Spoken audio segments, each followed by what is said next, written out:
like it's hot and some sweat when the heat is on.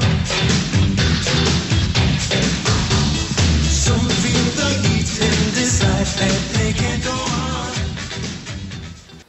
Hey, my name is Dano and welcome to my kitchen. Today we're going to be making what I like to call fast, slow chili. Wait a minute, fast and slow chili?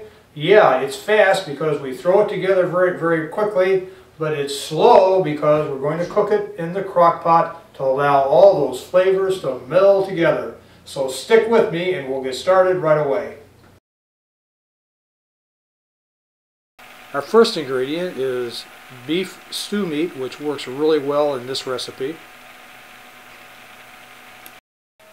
Next we have the chili mix, which would include chili powder, ground cumin, and oregano.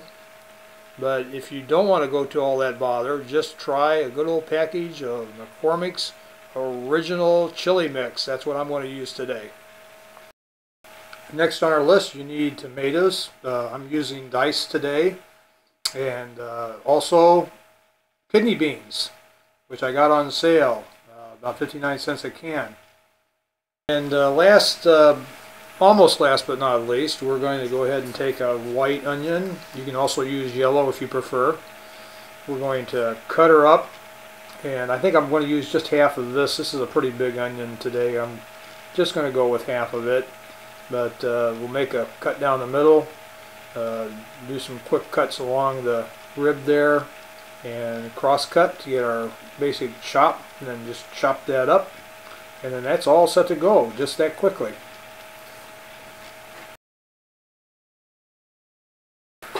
Likewise, we're going to do the same to this green pepper, bell green pepper, to give our dish a little bit of color. I'm going to go ahead and chop that up, rough cut it into little pieces, and that will go into our crock pot here. Actually, we're going to, I think we're going to go ahead and braise the onions and the green pepper before we throw those into the pot, just to get them started a little bit early. So here we are over by the stove, and I'm just adding a little bit of oil to a hot pan, getting that spread around just a little bit. I'm going to add my bell peppers, followed by my onions, and I can already begin to smell. It really smells good. Something about the combination of these two guys just really hit the senses.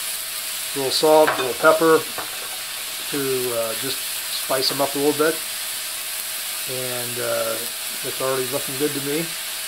I'm going to go ahead and stir this around. Just what I'm trying to go for here is just get this cooking process started with these two veggies, so that by the time we finish in the crock pot, everything will be a good consistency. And that was my alarm that went off there, my smoke alarm. So I guess I was creating some smoke here. But that's what it looks like, and now we're just going to get ready to throw that on into the crock pot.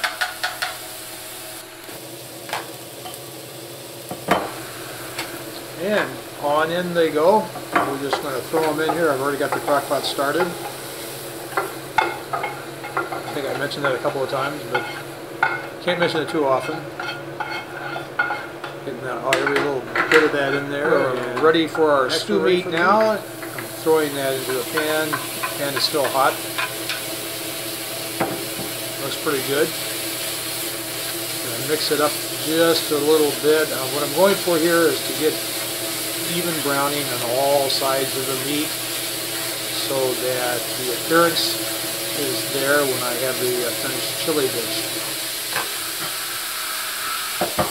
Now on into the crock pot she goes, and I'm just going to add the meat. I'm going to try to keep most of those juices out. I don't really need them for this dish, and we just pour them right on in there. I've got the crock pot, by the way, set for low heat. I'm going to be cooking for about 8 hours or so for this dish. That's the last of it.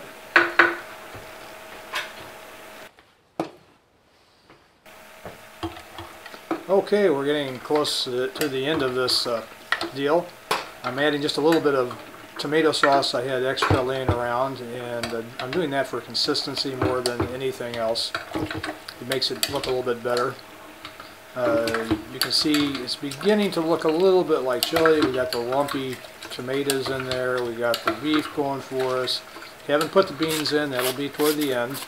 I'm now going to go ahead and add a package of McCormick's original recipe chili mix, which just should work real nicely for this dish. If you want to spike it up a little bit, feel free to add a little bit of cumin or cayenne if you want the dish a little bit hotter. I'm going to just leave everything just the way it is at this point, and then taste test it towards the end of the cooking cycle.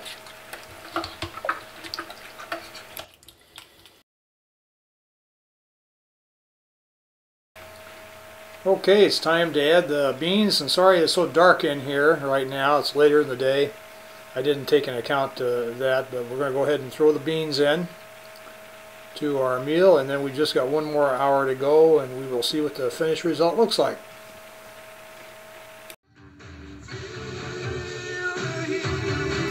So there you go, a hot bowl of chili. I hope some of you folks try this, and please write me and let me know if you liked it. Have a great day and a better tomorrow.